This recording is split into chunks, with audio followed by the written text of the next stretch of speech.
Latihan tata cara protokol pemulasaran jenazah COVID-19 yang digelar di halaman Kodim 0406 Musirawas merupakan salah satu upaya penanggulangan COVID-19 di wilayah Kota Lubuk Linggau.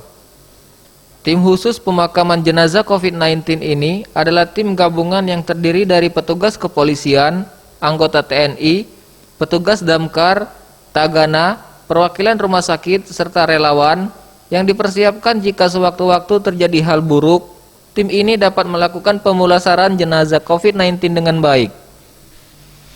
Dalam latihan ini, petugas dengan mengenakan APD lengkap seperti baju hazmat, helm, kacamata, dan lainnya.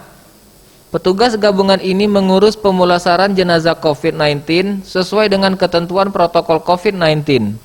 Satu persatu tata cara pemulasaran jenazah COVID-19 dipraktekkan dengan panduan seorang dokter dan perwakilan MUI Kota Lubuk Linggau jika pasien tersebut beragama Islam. Selain itu, pelatihan juga dihadiri sejumlah tokoh agama lainnya.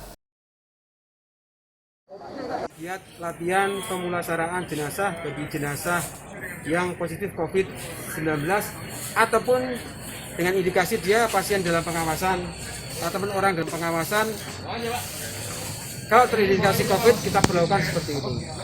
Jadi nantinya ada banyak relawan yang sudah kita siapkan.